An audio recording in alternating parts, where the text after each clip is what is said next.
Tingnan nyo, eto, aasarin ko talaga kayo mga Pilipino. Ha? Tingnan nyo mabuti. Pakinggan nyo, anong sabi ni Marcos? We will not lift a finger. Eto, pakinggan nyo. Kinumpirma ni Palace Press Officer Undersecretary Claire Castro na binayaran ng Office of the President ang private jet na sinakyan ni dating Pangulong Rodrigo Duterte. Binayaran pa ng Office of the President yung sinakyan ni Tatay Digo. Anong ibig sabihin nun? Di pera ng taong bayan.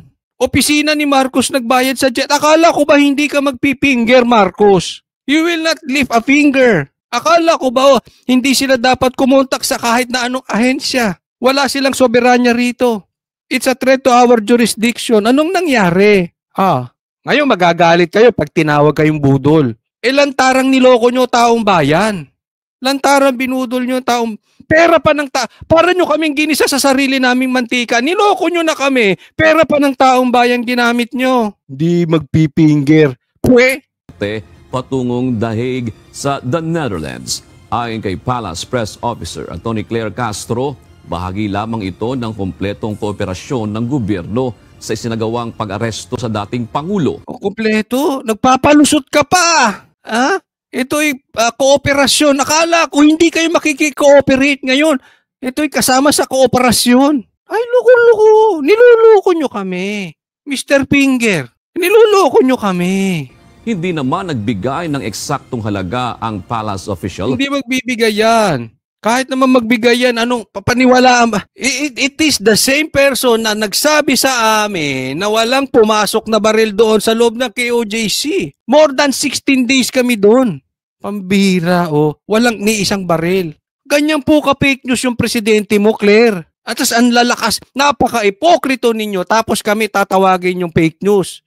Kung magkano ang naging gastos, ngunit nabanggit ni Yusek Castro na nagkaroon ng pakikipag-ugnayan ng Pero ito sinabi nakipag-ugnayan sila dyan. Ma-high blood ako sa panloloko talagang ginawa sa atin. Pero tingnan nyo na lang. Sasabihin kaya nila yan kung hindi nahuli? Diba? Kasi nailabas napicturean yung number nitong eroplano. So mache-check. Alam nasa Pilipinas ang may-ari kasi RP ang nakalagay. So Republic of the Philippines. So, ibig sabihin, hindi ICC. Hindi natin tinulungan ng ICC. Tayo mismo ang nagtraidor sa kapwa nating Pilipino. Na sinabi ninyo, hindi kayo makikipagtulungan. Sabi nga na iba, niloloko tayo ng gobyernong ito. Baka nga hindi pa nila inamin yan. Kung hindi lang napicturan itong eroplano. Kung hindi lang napicturan yung number. Kung hindi napicturan yung flight number ba ang tawag doon. Kaya lang nawalan sila Mabubuking na naman sila na nagsinungaling. So, napilitan silang umamin. But still, bakit natin to ginagawa sa Pilipinas? Ganyan na ba kayo ka-insecure talaga sa mga Duterte? Hindi nyo kayang labanan ng patas ang isang babae? Hindi nyo kayang labanan ng patas ang isang matanda? Kaya ipapadala nyo doon? Dahil alam nyo, hindi tatagumpay ang impeachment. Alam mo, nagagaya na to si Marcos sa tatay niyan talaga. Ang lupit. Pamahalaan sa isang pribadong korporasyon para rito. Opo, ina-admit po na ang palasyo po ang nagbayad. Ito, walang kwentang vlogger tong animal. Di ba? Nawalan ka ngayon. Ngayon, nasa ng paninindigan mo, Claire? Kung hindi mo matawag na fake news yung presidente mo. Ang gobyerno po, ito po ay may kaugnayan sa assistance po na ibinigay natin sa Interpol. So, sabi nga natin, kapag hiningi po ang assistance, siyempre po dapat kumpleto po.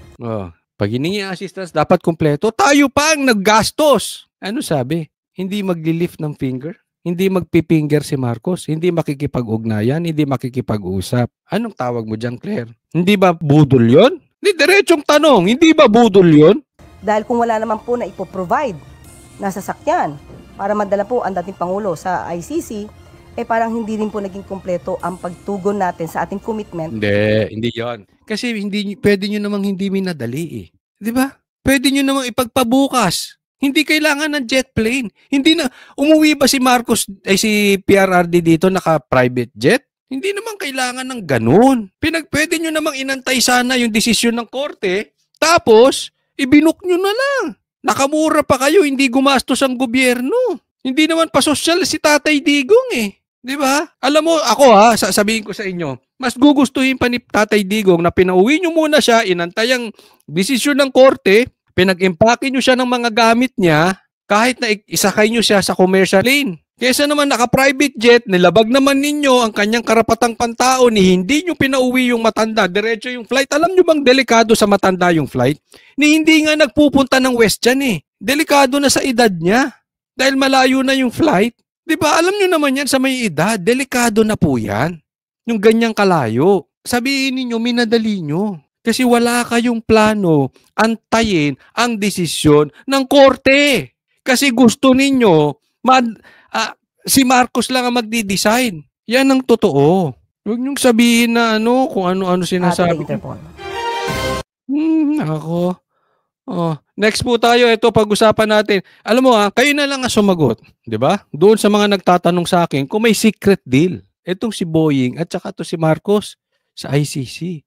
May natanggap ba sila? O talagang sadyang takot lang sila kay Sara? Pero hindi po normal sa isang tao na magsasalita ka on live TV. Pwede siguro kung one-on-one lang. Pero on live TV tapos bigla mong babasuhin.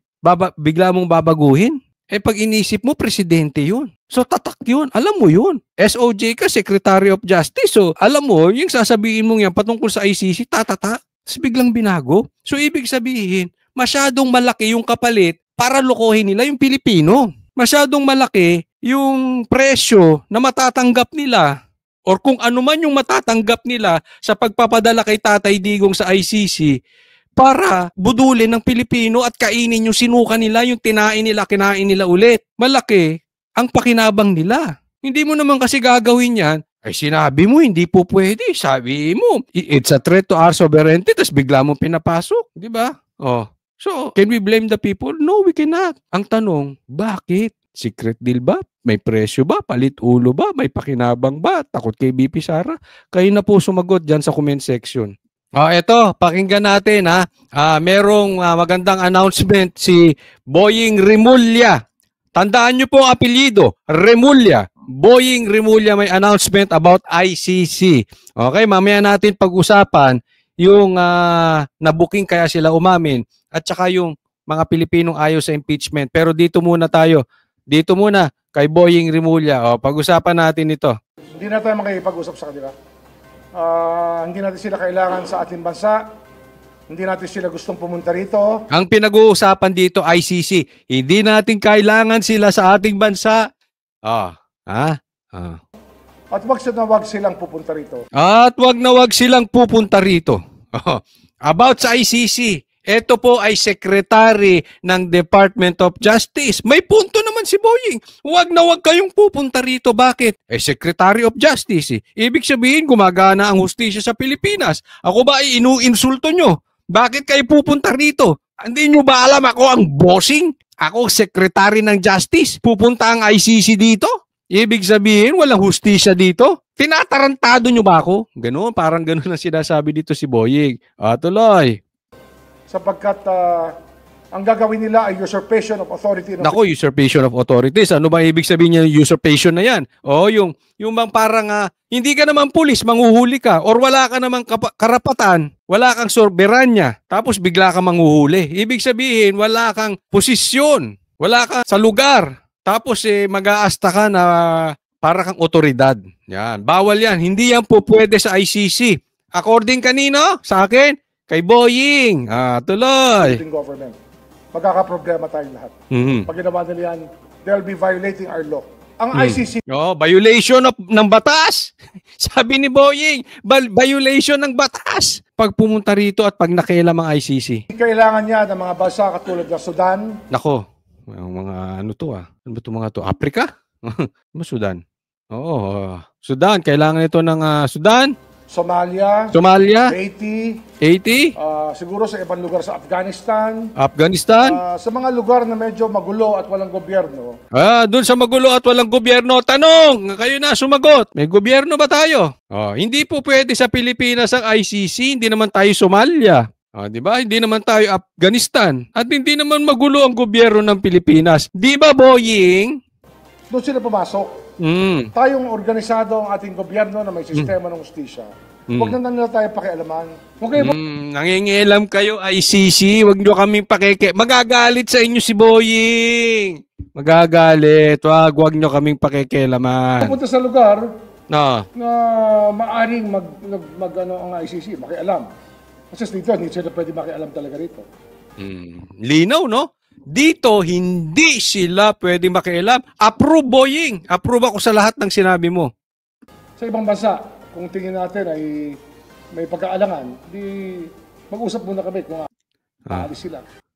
Hindi na tayo anong nangyari, Boying? Hindi, ako magtatanong lang. Siguro hindi naman fake news, hindi naman paninirang tao. Kung ikaw ba ay may secret deal sa ICC, tanong lang po yan, maliwanag. Kasi alam mo, ang dami kong naririnig na mensahe at ang daming bali-balita at ang daming nagsasabi. At ang daming tumatawag at nagsasabi sa akin, nabayaran kaya si Boying? May secret deal kaya si Boying? Hindi natin masisisi ang taong bayan kung isipin na meron kayong secret deal. Kasi ang liwanag ng pagkakasabi mo hindi yan po pwede sa Pilipinas. Hindi ako nagsabi, Claire ha? Pinakita ko sa inyo.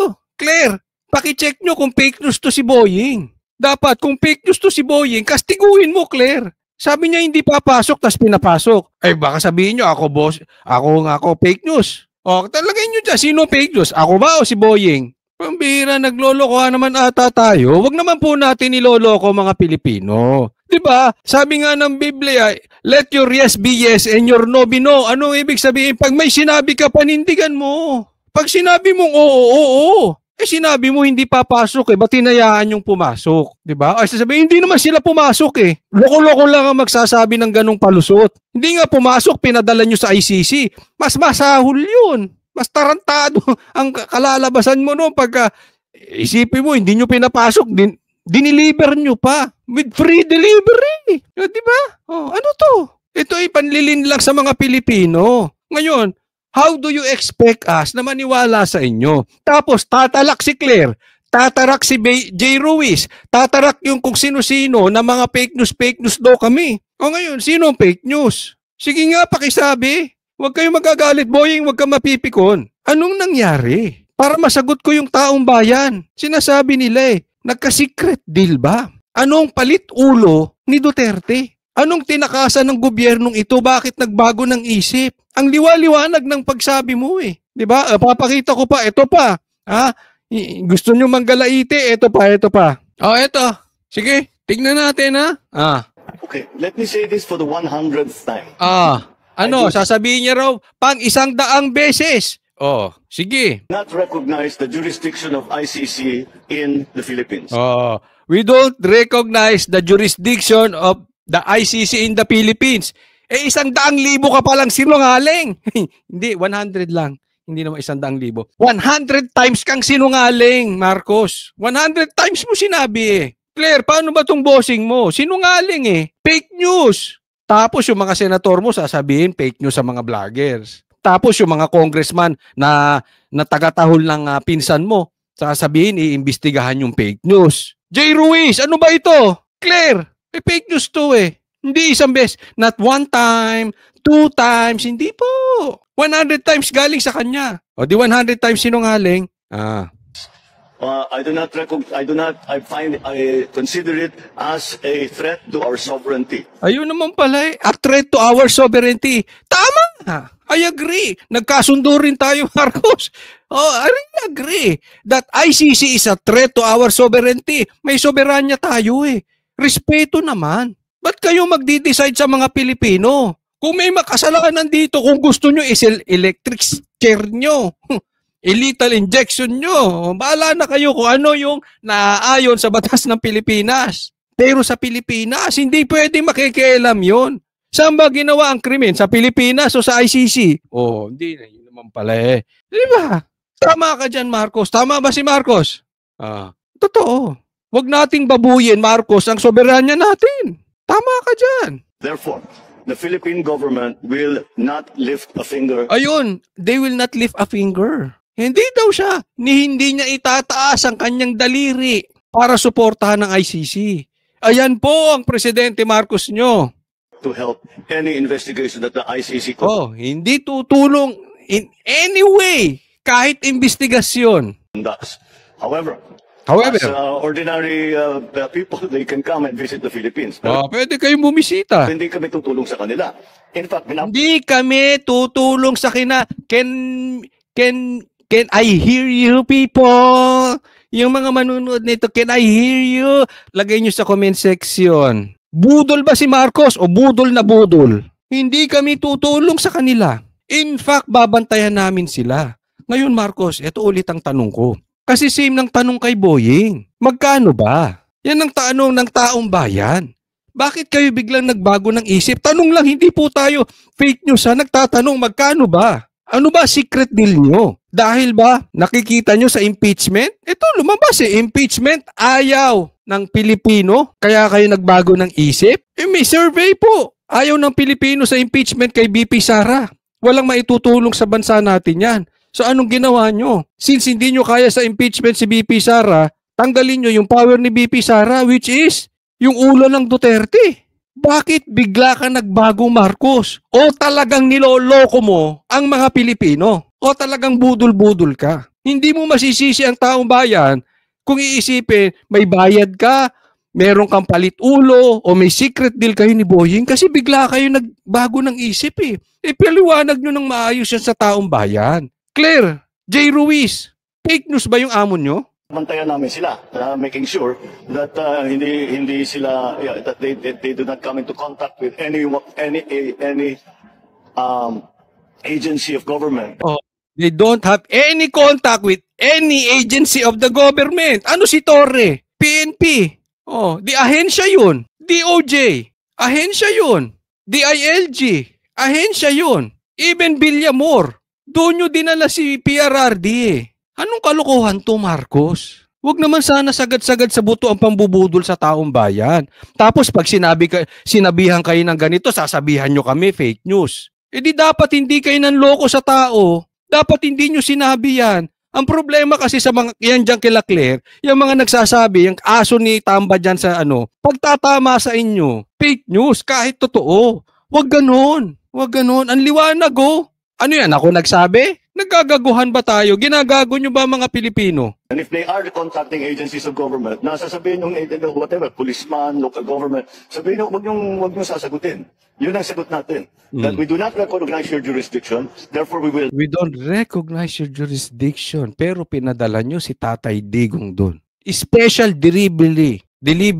Dati puting van, ngayon puting jet plane. Not assist in... We will not assist in any way. Talagang tinatarantado yung mga Pilipino. any way, shape, or form, any of the investigations that the ICC is doing here in the Philippines.